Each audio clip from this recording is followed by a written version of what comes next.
Hey guys, Professor Bill, Comic Book University. What's up, everybody? How's it going? How's it hanging? So it is time now for some Dawn of X books. As you can see, I am the seer of X. Hickman is the what do you call it? The head of X. I am the seer. Okay, so we've got New Mutants issue number 5. We've got Fallen Angels, issue number 5. Let's see if I can do a non-glare version of this. Hey, there we go. Let's see. I accidentally got the variant cover for Excalibur number 5. Oops. It's all right, though, because it's actually a gorgeous freaking cover. I'm down with it. And then last but certainly not least, we've got X-Force, issue number 5. Yeah. All right. So let's start with Excalibur. And everybody's like, oh boy. Nah, it's cool. I'm not sick this week. Yeah, it's literally just me. So Excalibur, issue number 5. The Veil Between Worlds. Let's get to the actual title page. This issue is called Panic on the Streets of London, verse 5. Tini Howard is the writer. Marcus Toe is the artist. Eric Arcianega on colors. VC's Corey Petit doing the letters, and Tom Mueller doing the design. What's up there, comics expertise, and everybody who's showing up. Jonathan Hickman, as I said, is the head of X. Cover artist Muhammad Asrar with Matthew Wilson and a couple of variant cover artists. Since I showed it, Will Selene and David Curiel did one cover, and Philip Tan and Rain Barretto did yet another. This is the second variant. So this is the one by Asrar and Wilson. So, okay, boom, there we go. This was, for all intents and purposes, this was an okay comic book. It's, first off, just nobody can argue with the freaking art in here. I'm going to make a bold statement. This is the most beautiful of the comic books out there. Like right now, freaking, my main man, Marcus Toe, the guy is just killing it with his pencils. I mean, just wow. Wow. He's also doing inks, so there's that. All that being said, Rogue finally wakes up and then gets into a fist fight with freaking Apocalypse. I'm sitting here wondering, like, shouldn't she technically have to stand down because he's just going to pull rank, be like, "Oh, I'm on the Silent Council of 12. So you need to calm down." She'd be like, "Okay." I really don't understand what's going on in here a lot, and I like heads up, I was massively tired. So exhausted and trying to read this comic book was really hard. There's like a really weird Mount Rushmore of scenes on here, these sentinel heads like Easter Island or something like that. Look, I'm going to say this about Teenie Howard. She really lets Toe just go crazy in this. Like, I can just imagine her script right now where she's just like, okay, Marcus Toe draws this incredible page, and this is said. Toe draws that incredible page, and I say this, and Rogue says that. It's a great setup, man. I'm telling you that. Aside from that, though, some things don't really make a whole lot of sense. I'm okay with it. It is what it is. You know what I'm saying? The throne is apparently, and put this throne, whatever the heck this is, of winter and summer. And look at this. There's a part in here where Rogue actually commits seppuku. She actually like stabs herself. I guess that's how she's supposed to wake up. I don't know. And then the wolf howls, so she's actually okay. And it's like, look up here. It's like she's having a baby or something like that when she stabs herself. Like, what the frick is going on here? This is thing that none of it really makes sense. It's like it kind of bleeds into itself. Sun and moon simultaneously in opposition. Conduit arrival. It's funny. I don't see them as in opposition, but okay. Conduit arrival. Twin suns and moon. Suns and moons transit to square, so when you double them up, conduit forms quincunx, whatever that is, of solar lunar square. Yeah, sure, absolutely, 100%. Yeah, I was thinking the exact same damn thing. And then over here, gonna be honest, I skimmed through this and I don't care. I don't care. It turns into Gambit attacking Apocalypse because he just don't trust him. then Apocalypse starts beating the crap out of him. He actually, like, when I say he beats the crap out of him, I mean, like, look at this bottom middle scene. That's him like, after he knocks this dude down on the ground, just straight boom, like thunder punches straight on the ground, and just like, so apparently he must be dead. I'm sorry, Gambit is not that tough. Gambit's cool, a cool cat, but he's the guy who rolls with the punch. You can't roll with being slammed into the ground. So Gambit's dead. Unfortunately, he's not though. It doesn't seem to have any broken ribs or anything like that. So now apparently Gambit has skin of adamantium. Whatever, man. I don't care. I just read the comic books. So now he's lying down on a bed of flowers. It's like, you will trade partners. Um, no notifications of live chat. What's up with that? It's ridiculous. I don't know what it is. 10,000-year-old bones going an inch and save a. I don't know. These crystal. What's his name? Richter gets into it accidentally, I guess, with Apocalypse. I don't know what this is all about. It's really freaking weird.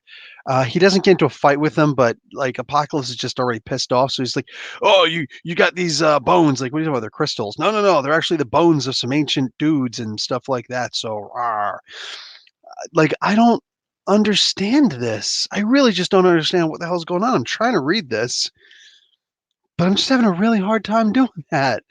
Um, I don't know, man. At one point, Rogue gets up, and look, I know that Rogue's super tough. I just don't know about her being able to go head to head and toe to toe with Apocalypse like that. Like, that's something. But either way, she decides to pick him up and throw him into this random giant bird that's flying by. I'm really just trying to read a comic book here. I swear to God, like, I'm just trying to read a freaking comic book, you know? Just trying to look at this and be like, ah, cool, there's a story going on. But like, what do I open this book up to? I open up a book to Rogue throwing Apocalypse into a bird after he kills, well, should kill Gambit somehow.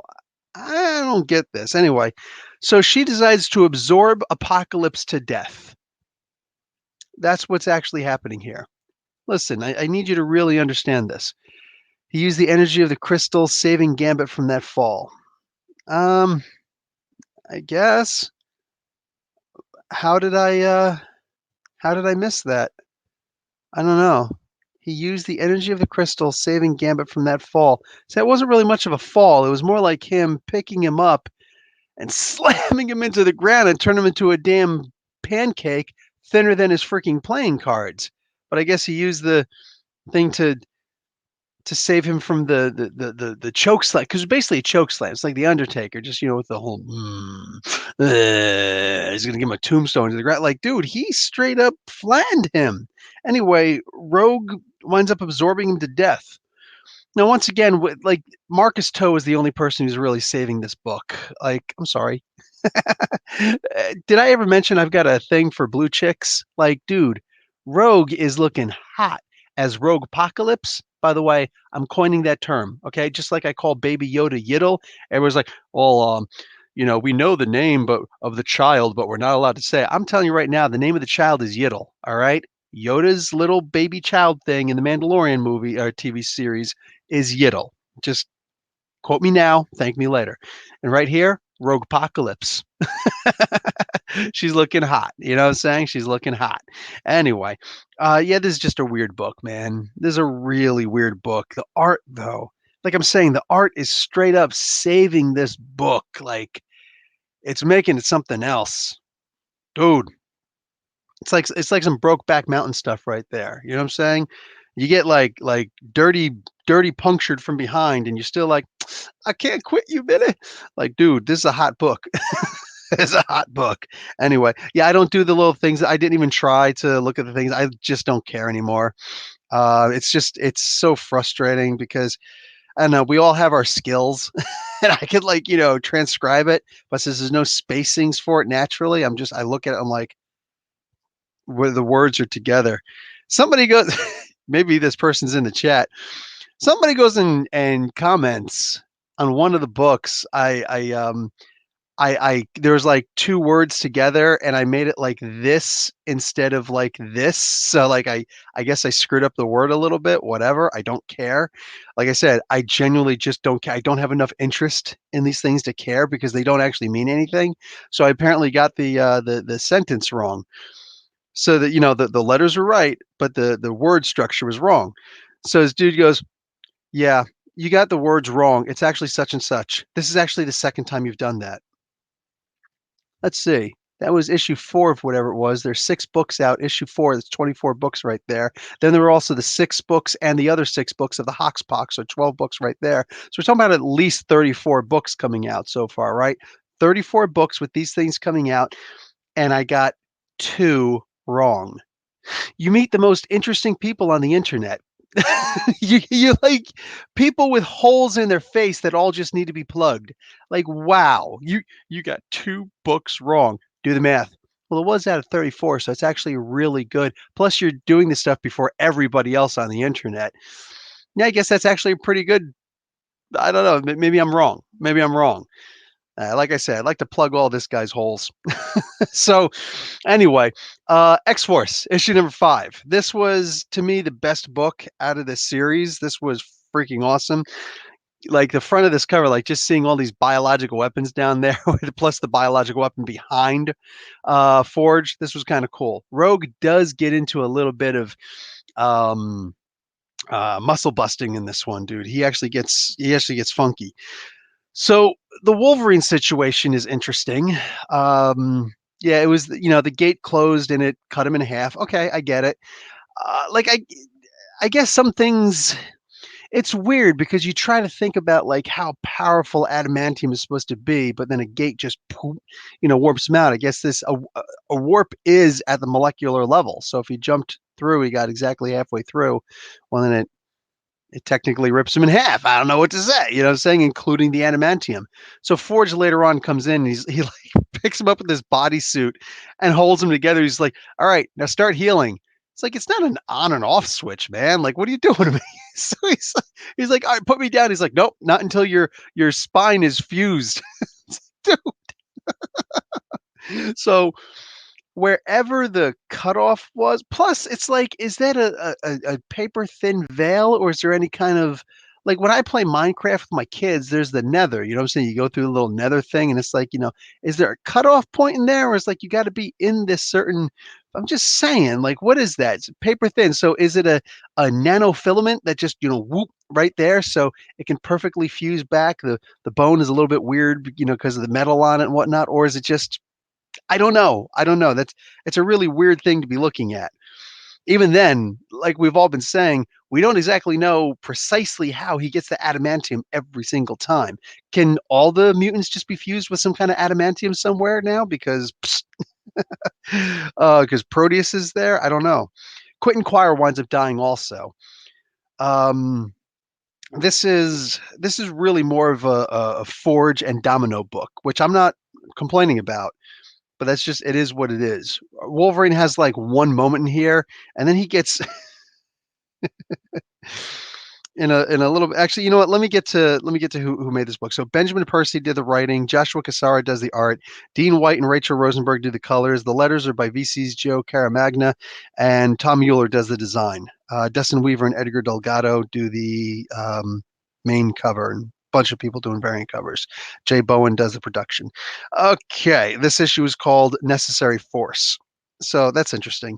We do get some of Black Tom showing up and yelling at Gateway, who ignores him and is promptly thrown off of the damn hilltop. He's got to use his bowl. He's like, I'm falling to my doom. Whoop, whoop, whoop, whoop. I'm okay now. Like, wow, dude. They do very quickly, however, explain the uncertainty of Black Tom Cassidy. So he's got a lot going on with this plant form, and he's actually, interwoven into Krakoa proper. Krakoa's messing with him. He's trying to mess with Krakoa, but we've got a higher life form here, a more powerful life force that's also draining him, mind you, while this is going on. And all these people on the island whispering and talking and buzzing around like the buzzing of bees and the flowing of grass and the communication, all this crazy stuff going on. And Black Tom is kind of having a hard time putting it all together, you know?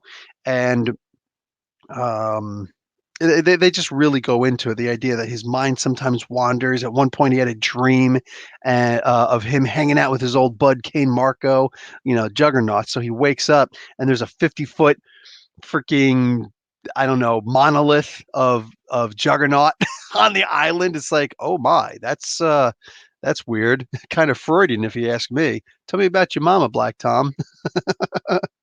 So, yeah, weird one. Anyway, I like that Domino keeps on talking to Wolverine because she's like, you got to be still alive. I mean, you're Wolverine. There's no way that you're not still alive.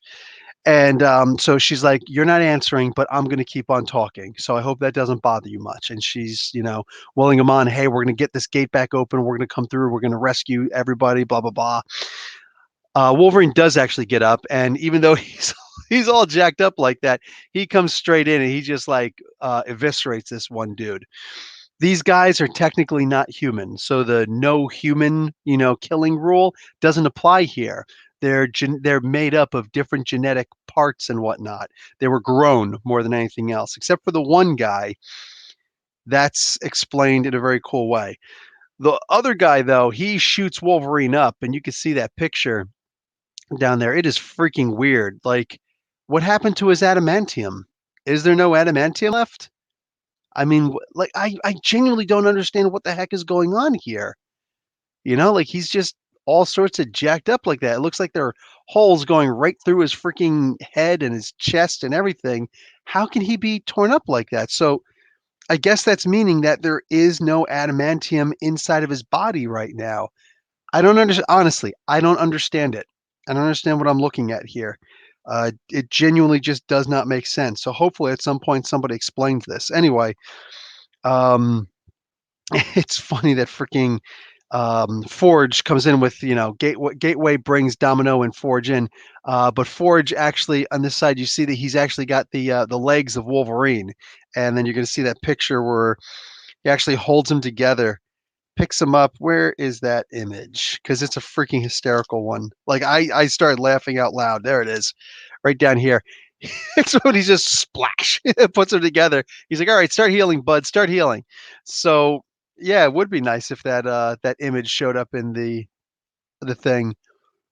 Keep count of the deaths since new restart. Wolverine winning so far. Wolverine is winning so far. Um, yeah, I don't know, man. This is a really weird. This is why Wolverine really needs a book. Anyway, um, this is really a Domino book more than anything else because she was flayed and she's acting like she was flayed, like her skin was actually flayed while she was alive, while she was thinking, feeling, conscious, all that stuff, seeing it happen, feeling every single, switch of the blade and whatnot. Like it was really messed up, really messed up. Um, and she's ready to kill this last person. She's like, you know what? And Beast is like, we need a survivor. We need a survivor to interrogate. He's yelling at her over the radio. And she's like, this guy doesn't count because he's not a human anyway. He's genetically made up. This guy goes into like he was in 3 tours of Afghanistan, but he's a total puss. I mean, let's just face facts. Anyway, he's just like, no, please, like, I surrender. My gun's down. I'm surrendering. Look, I have a dog named such and such who's probably waiting for me at home right now. I broke my arm when I was a kid, when I was this many years, 5 years old or whatever, and this and this and this and all these different. I live at this address. Like he's pointing out that he is actually human. And she like if I wasn't doing spoilers for these books, forget about it, man. Yeah, she comes real close to killing him, but she maintains her humanity. Now, this is a weird one, but I guess perfectly makes sense. There's a cool scene here, that one panel right in the middle, where she's talking. She's like, "How are those wounds healing?" He's like, I'm almost whole again." She says, "Actually, I mean the ones up in your head." He's like, "No, those ones never heal." In fact, the whiskey, and it's Hellfire whiskey, so I like that. Um, Marvel should start working on that. Ed Brisson keeps on putting out his freaking whiskey brand, the whiskey brand that he supports. So honestly, man, why doesn't Marvel make why doesn't Marvel make freaking whiskey? I don't know. Maybe Disney would have a problem with that. I don't know. Honestly, I don't know. Maybe Hickman can go into business for himself. He doesn't have compulsions like that, right? He should make Hellfire whiskey. What the hell? Anyway, so yeah, yeah, um, he's like, whiskey helps, to dull those pains and whatnot. So I kind of dig on this. Oh, the one guy gets put together. He gets tortured pretty much by Marvel Girl. I like this. I like this because they do have these X-Men, they seriously do have a major restriction on them. It's like, listen, since we can keep on coming back, yeah, I mean, and X-Men always come back, right? Now it's just we actually see a pipeline for them coming back. But since X-Men always come back and humans don't, the only real rule that we'll have is no killing humans. Okay. Except that when you have that kind of a rule and they don't have that rule, in fact, their rule seems to be the exact opposite, like kill all muties, you're really working at a minus here. But something brilliant was brought up in this book, and this is the thing that really got me. These guys are talking about we only steal from the rich. We only steal from the rich. And let's face it, you mutants, you used to be at the bottom of the dog pile. That's why you never came across us before. But now you're the elite. So now you're a target because everybody's thinking the real money is with the mutants. And they're not used to that. That was good. I dug on that. Okay. As far as Fallen Angels issue number 5, this was the most recent book that I read. I mostly just powered through it because there is a lot of exposition. There's a lot of things here. Brian Edward Hill. You guys know I loves me some Brian Edward Hill. Just interviewed the guy like a month and a half ago or something like that on one of my podcasts. I absolutely love everything that Brian Hill does. But something that should be understood with Brian Edward Hill, he is about the slow burn. He is not coming up here to tell you some quick story. Like when he does a one shot or something like that, it's like, wow, dude, how did you fit all that in one book? But when he's allowed to play the field, oh, he plays the field. You know what I'm saying? Like like if it's a contest, hey man, how many girls can you get with in one night? All the other guys are literally just, hey, let me buy you a drink. No, no, no, no. Brian Edward Hill's playing psychological warfare. You know what I'm saying? And that's the way that he writes also. It's so slow the way he writes. Like his Batman the Outsiders. Sometimes I just want to be like, dude, I don't think I can read another one of these issues because it's a dragging story. But then just when you start to get a little bit, you start to feel like it's a little bit too much, all of a sudden hits you with something hard. And it's like, oh, damn. Oh, wow. Well, now I got to just read the hell out of this. So it's like he knows how to pace himself just right to get you to slowly start slip and then suddenly bam, hit you. Well, unfortunately, in this issue, I haven't had that hit yet. But I do have hints of those hits. Anyway, Brian Hill is the writer. Simon Kudransky is on art. Frank D'Armata does the colors. The letters are VC's Joe Sabino, and Tom Mueller does the design with Ashley Witter doing the cover art. There's a cover art, a variant cover by Scott Williams and Chris Stevens. This issue is called Sensei. I'll tell you this about the book, and let me just show you a little bit of art so you get the gist. Something interesting about this book. When everybody was screaming and not everybody, but when there was enough, basically, let's just be honest, the comic skaters, all right? And they were all like, oh my God, there's so much diversity. I mean, we're not actually supposed to say it like that. It sounds like we're actually alt-right. In reality, when the actual prime comic skaters came along, the loudest of them, the leaders of them, they were saying all sorts of things to divert from the fact that they didn't like that there was so much diversity in the comics. Let's just be freaking honest. You know what I'm saying? That's exactly what we were seeing. That's exactly what we were hearing from them.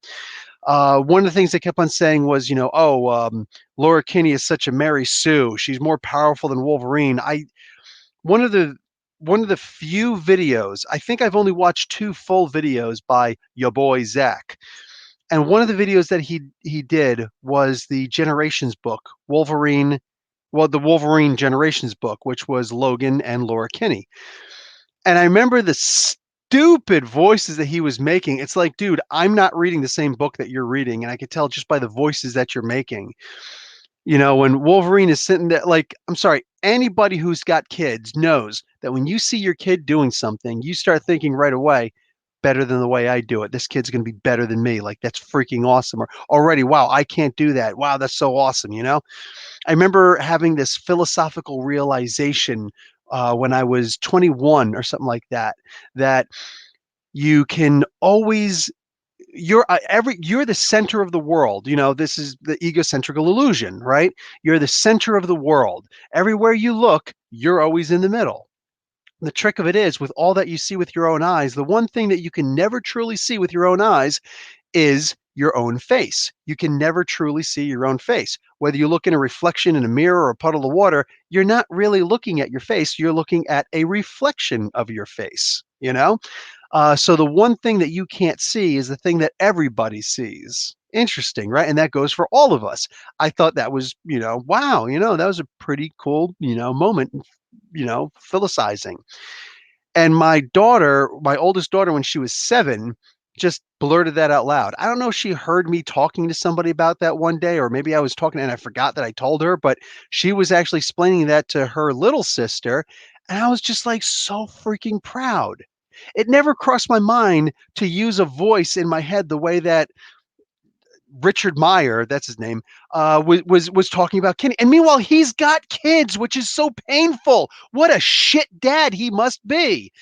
What an absolute shit father he must be, because he had that voice when Wolverine is looking at his daughter slash clone, but still his daughter. And it's like, he does the voice where it's like, oh, she's she could do such and such, and she's faster than me and more graceful than me. Every move matters, every slice matters. Like, I remember the book, you know what I'm saying? And the way he's reading, it's like, dude, you are such a cocksucker. And thank God that I am not one of your kids. And I feel so bad for your kids. Like, it is what it is. In this book, it really takes that and flips it on its ear, because Laura Kinney is not even remotely OP in this book, not even slightly. She is just walking, and mind you, you get certain instincts, especially when you're, part of the animal world like Wolverine, or all the Wolverines are, right? So maybe she doesn't have the same training that Logan does, but I mean, you know, so she's walking, and Cyclops, Psylocke is sitting there meditating here, and this is actually the whole page where she's doing that. She's like, "I hear the blades of grass under your feet betraying you," and it's like, okay, effing grass, go figure. Grass gonna be grass. Grass is gonna grass, whatever she says, and I'm just like, wow. So Quanon Psylocke here is really being shown to be so not just like mentally superior to her, but like physically superior. I'm not expecting that. I genuinely did not expect something like that.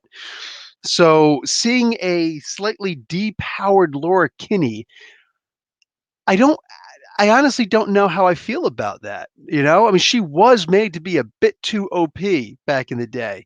Now it's like she's being reined in, but a lot. Like a lot. The comparisons here between heaven and hell, again, you gotta know how Brian Hill writes.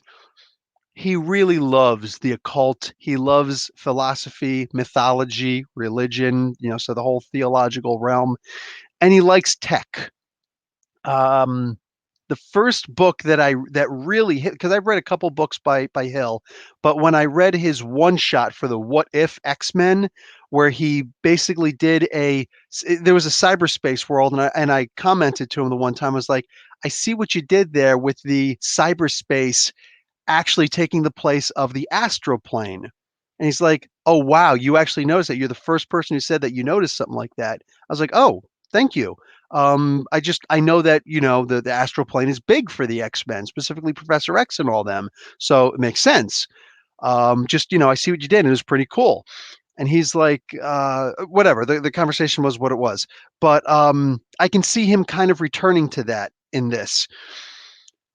Psylocke has to go into Mr. Sinister is helping her out to go into Apoth to understand the character of Apoth himself, who is essentially he's calling himself God, but he's more like the devil because his exact counterpart shows up and talks to him. Now we don't know anything about this character, but she shows up and talks to him, and it's like, okay, interesting. So now here's the feeling that I'm kind of getting here. I'm kind of seeing a Witchblade mentality here. I can't remember the name of the god character, but you've got the darkness and the angelic god version, and these two got together, and their peace contract was basically getting it on with each other, and they gave birth to the Witchblade, which can, obviously take, a human host and do all sorts of cool things with it. Okay, so that's kind of what I'm seeing here. It's almost like Quanon, Psylocke, is the Witchblade in some regards, like, but operated on her own. This maybe it would explain why Psylocke was so powerful before. The Betsy Braddock version was so powerful before. I'm just looking at all my experiences, all the literature that I've read in the past. I'm just looking at this, saying, you know what, that could very well be the case. That could very well be the case. So this is the god character that she speaks to. So yeah.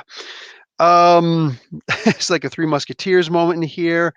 For the most part, it's really slow there, and basically in the end, they go to Dubai. It's in the United Arab Emirates, the UAE, in order to confront Apoth. Uh, I'm not hoping that the story gets wrapped up, but I'm hoping that we have that pivotal moment where we can say, "Oh, okay, cool. We're here now." Say we were over here. We started from the bottom. Now we're here. We need that kind of Drake crossover moment. We need to get to that moment where it's like, "Oh, okay, cool. We good now." Okay, now let's get to the final book.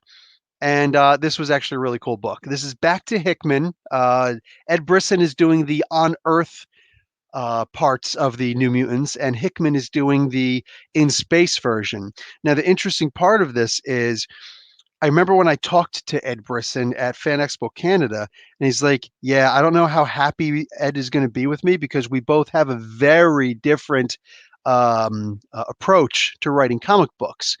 And I was not trying to replicate him at all. In fact, I was literally just doing my own thing. Excuse me. And when he said that, I didn't necessarily forget it, but I'm just like, okay, cool, whatever. But when I read this issue, I'm like, yeah, I think maybe I understand a little bit of what he was talking about.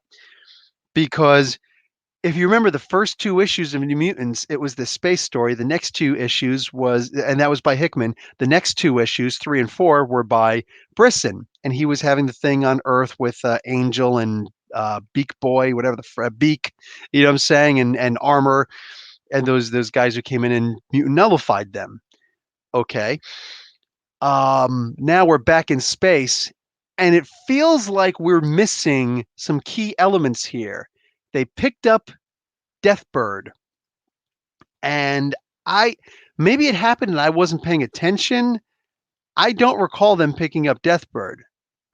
So I'm reading this and I'm thinking, I think Hickman was supposed to write where they picked up Deathbird out in space and blah blah blah blah blah. And he literally just looked at it as, no, I'm going to take free agency and I'm going to do my own story. And he did the thing with Armor back on Earth. Because we are clearly missing chunks from this Hickman story. And I'm like, dude, I'm hoping Ed Brisson isn't going to get in trouble. Because I actually kind of like that story a little bit better than this one until I got to this issue. Okay. Jonathan Hickman is the writer on this particular issue. Rod Reis does the art. VC's Travis Lanham on letters. The design is Tom Mueller. Reis does the cover. All like Rod Reis is just the freaking man in this. He's just like the whole book. Yeah, it's my book, mother fathead. I'll let somebody else do the letters just because I'm being kind, and maybe somebody can do a variant cover if you want. And Juan Jose Rip and Jesus Abertov did that variant cover. Nick Russell does the production. Okay. So, and this is one of the few books where it actually says head of X is Jonathan Hickman, even though Hickman wrote this book. This issue is called Endangered Birds.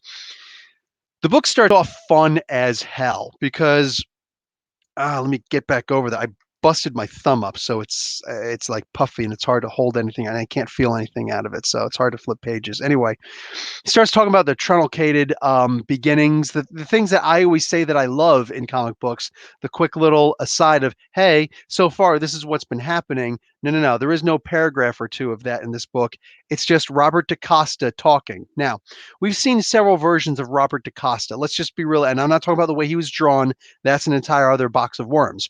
We've seen many versions of Robert DaCosta, and most of them have been fairly recently. All right. So you've got the original version where he's just this kid and he's really angry all the time and "Arr," and I hate the world. I like that version. Then when all of a sudden it's like, okay, boom, he is this rich. It's like he's a spoiled angry kid and he's got a lot to prove in the world, you know what I'm saying? Because he's entitled. Okay, boom, got it. I likes it. Then you wind up seeing the super wealthy version who wound up buying the freaking AIM. Like he bought AIM, Advanced Idea Mechanics, turned it into his own thing, and was like, okay, cool, man, check it out. I'm like, the man, I'm going to buy this gigantic island with a volcano on it. We can do all this cool stuff. And yeah, okay, that was wild. Then we've got the self sacrificing version and, all these different versions. This one, I think I like this one the best. He's a rich boy. He knows how freaking rich he is, but at the same time, he's also ridiculously good looking.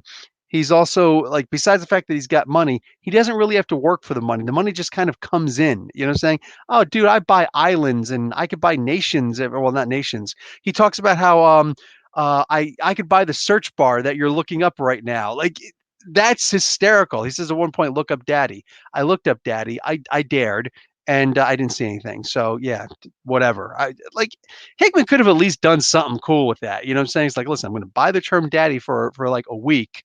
So this way it'll go straight to Robert DaCosta. I think that would have been freaking funny. I'm just saying, but it didn't happen. Just said, look up daddy. I didn't see daddy. But his recap of everything is spot on. And you know what I love the most? He has got the hots for Deathbird.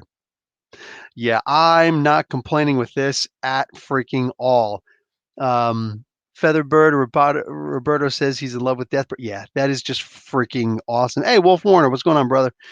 Um, everybody who's in chat, I'll get to everybody in a hot minute. I'm almost there. So we see the Death Commandos. We see the Shi'ar Death Commandos. Hey, does anybody? Wrong side. Does anybody Son of a gun. Does anybody recognize this guy? That's I forget what they were calling him, but in the Jonathan Hickman solo books, what he was doing, the Hox Pox, the House of X Powers of 10 books. Yeah. You remember that guy? Devo. Not, da da da da whip it. Whip it good. No, not that one. Commander Devo, whatever he was called, Supreme Leader Devo. Yeah, he was like the main dude. That's him. That's him. Look at it. I told y'all. I told y'all that was him, and sure enough, there he is on the freaking Death Commandos by the Shi'ar Empire. Devo, a classical biological predator who creates his own capture mechanism in the form of an impenetrable force field, along with an acidic digestive in the form of a gas that reduces his prey into an easily consumable high protein goo. Therefore, he does not eat solids. Yeah, that's freaking wicked, man. Anyway, so what's his name? The Imperialex Gladiator. Gladiator is talking to his Shi'ar Imperial Guard, not including Smasher. This is what's interesting. I wonder if he knows that Smasher is actually on that ship, because if he does, that's a big deal. He says, Deathbird is on the ship. They're bringing her back to the Shi'ar homeworld in order to, I guess, rule again, whatever it is, just the idea that she's coming back and she's, of course, going to want to rule. But I'm in charge, and that's not going to happen. So he decides to send the Death Commandos on. And it's like a little ploy. It's like, okay, you go on and say there's going to be boarding because there's contraband on there and you guys want to investigate. Meanwhile, stealth another ship to go around and like, board that way and just kill everybody on there, except for Deathbird. Bring her to me. I want to kill her myself. Okay, that's interesting. So these Death Commandos are sent there. Little do they realize Cypher is on that ship. Cypher is like, yeah, can I take a crack at this? And he starts checking out. He's like, okay, so you remember that plan that Professor Bill was just talking about? Yes, verbatim. So they're like, oh, we need to do something. So I kind of sort of like that magic took over. Look, I loves me some magic, but at the same time, I'm pretty much in love with Mirage, and Mirage was right there, and she's a proven leader. So the idea that Mirage and everybody was just taking orders from magic like that, and meanwhile Smasher is right there, it was kind of weird. I get it. It's cool. It is what it is. There's a really weird scene in here. where I'm going to actually take you to the scene. First off, Roberto hitting on Deathbird is freaking awesome. It is so freaking awesome. You have got to read that. Like this stuff he's saying here. I'm gonna don't do it. I'm telling you, don't do it. Don't do what? Go ahead, tell her. I'm gonna talk to the hot bird lady. Like that's just. By the way, that's how you do a voice for a character. Actually, have fun with the freaking book. If you don't like comics, don't read comics. So, let's see, where's the scene? Okay. So she shows up. Uh, Karma getting into a fight with one of these guys is freaking hysterical. Punch yourself, punch yourself, punch yourself. Now say something nice to me. Cool. Now punch yourself again. Like, wow. So here's, okay. I'm going to read to you the magic coming up to these three individual death commandos. She shows up behind them as she's wont to do. She says, well, that certainly sounds like a plan, what their plan was. Of course, the problem with having a plan is that it only lasts until it doesn't, until someone puts you to a question. So here's my question. Do you want to make out with me?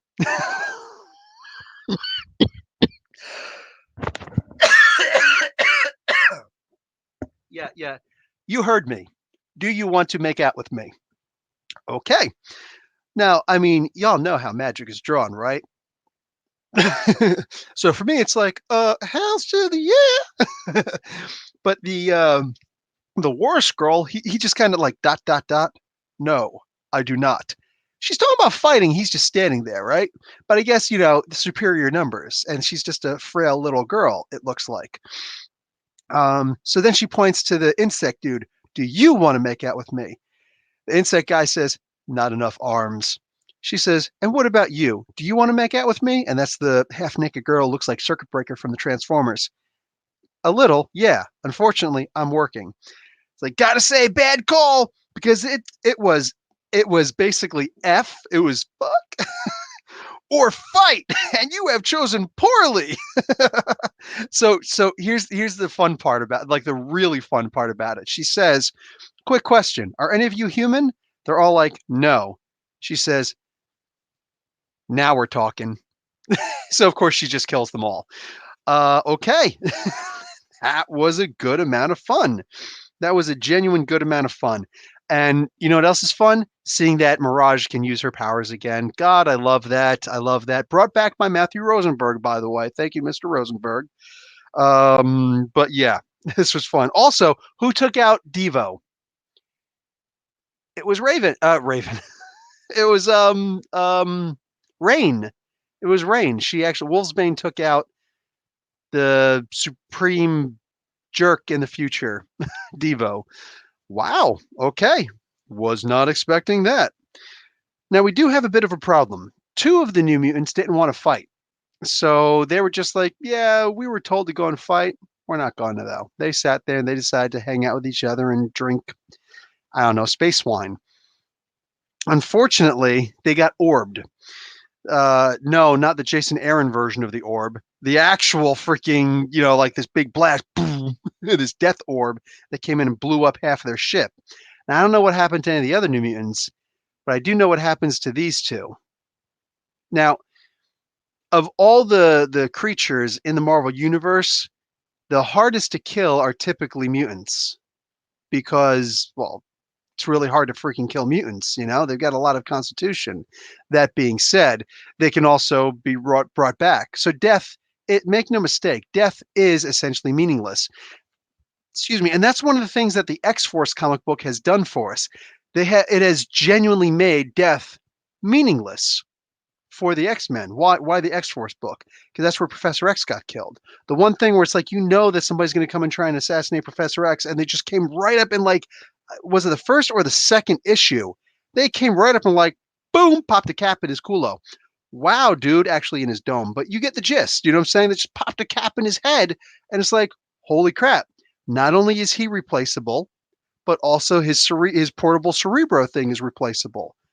So death is meaningless. Hickman went out of his way to make sure that we understand death is meaningless. While a lot of people got upset over that, honestly, I didn't understand the upset thing. It's like the outrage culture again. I don't get it. This is what they actually want us to understand, that death is meaningless. More than that, it's comic books. Unless your name is Uncle Ben, I mean, what are the chances of you actually staying dead, right? So that's always been the case. It's just it's even less meaningful here, I guess. I'm not adverse to that concept. Also not adverse to I just so happen to have freaking cannonball here. So yeah, quick little flyby by Sam. Anyway, um yeah, these were good books, man. I enjoyed this. There's most of them are sticking in continuity with each other. The one book that seems to be the farthest out of continuity with the or not continuity, but the farthest out of touch with the rest of the books is mercifully Excalibur. I'm still reading it because I don't know if it's going to be like really important and crucial later on. I don't know. I honestly don't know. But yeah, I will say that I'm still on it for whatever reason. It's not killing me. I'm literally looking at it as somebody pointed out to me. I looked it up, and it's true that Jason Hickman, who the heck is that?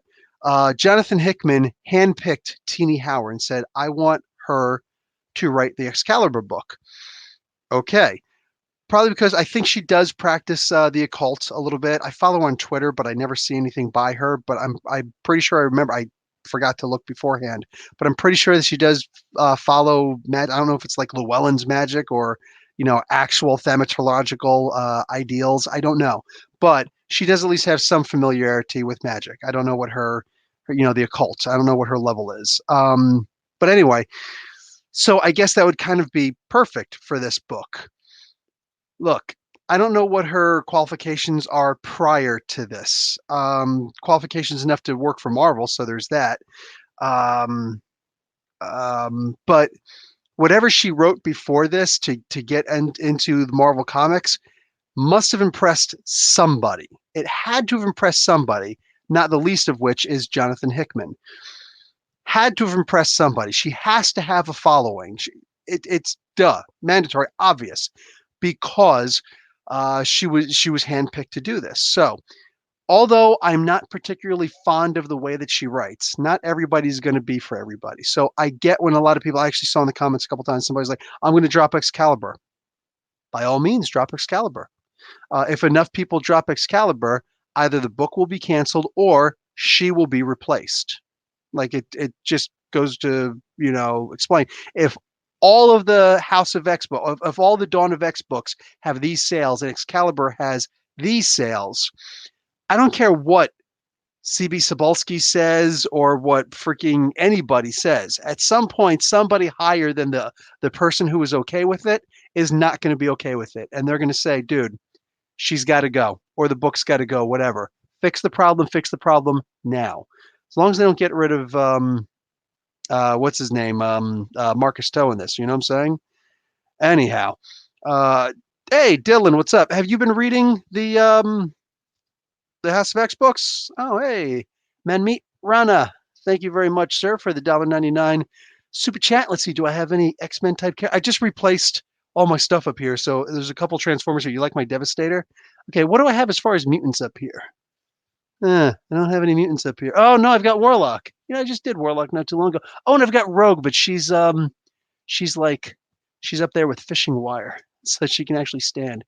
You know what? How about this? How about we just get funky? Thank you for the super chat, and we will do the Rhino. There we go. So you got your Manmeet. I don't know if you're new to the channel or not, but that's what you get for doing a super chat. You get a little dance. So there you go. There's your little dance. You're not going to stay up there now, are you? You're going to fight me on this. Okay. Anyway, you stay up there. I will fix you freaking later. Okay.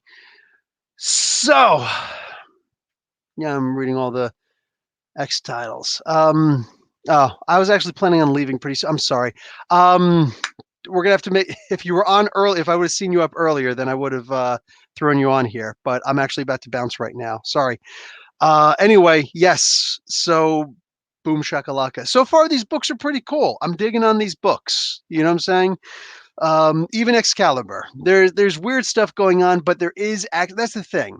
although there's weird stuff going on, I don't exactly understand everything that's going on. One, it is magic. You're not supposed to understand everything. You can't look at it scientifically. You just can't. Two, at least there's stuff going on. You know what I'm saying? As much as I'm loving the Fallen Angels book by Hill, there's really not a lot going on. There's a bunch of, philosophical mumbo jumbo back and forth as people are getting their ohm on. You know what I'm saying? Like, what the hell's going on? But it's written in a way that it's enjoyable for me. While Teenie Howard may not necessarily have my ear as far as, what she's writing, it can't be argued that one, the art is freaking out of this world, but two, at least there's stuff happening in the book. So, yeah, I'm willing to keep sticking it out and seeing what they've got in store. Hopefully by at least issue 10, I mean, something's got to happen that's like, oh, I get it. At worst case scenario, this is issue 5. An arc usually ends with issue 6, right? So if they're following the standard format, something major must happen in the next issue of all these books. Like already major stuff is happening, but hopefully by then we'll see. Anyway, guys, that's going to be it for me. I'm about to bounce out of here. You guys see that I already accidentally posted my Venom issue number 22 review a little bit before midnight. Oops, my bad. I honestly didn't mean that. I meant to, I just got finished putting the two tags on, and I was going to be like, oh yeah, man, let me set this for a 3 o'clock in the morning release, and I accidentally just pushed send. So I'm like, well, it's out there now. I could just, dismantle it until 3 o'clock, but why? So yeah, congratulate you guys have an early review of Venom. It's a good book. It's a good book. Anyway, I got a couple more books to get to. I have not actually read my Immortal Hulk yet, so I got to read that, do that review, put that out. I do have Batman for you guys. Comic Book University is back on Batman, baby. So that'll probably be at about 3 o'clock instead. We'll see. Anyway, guys, that's going to be it for me. I am out.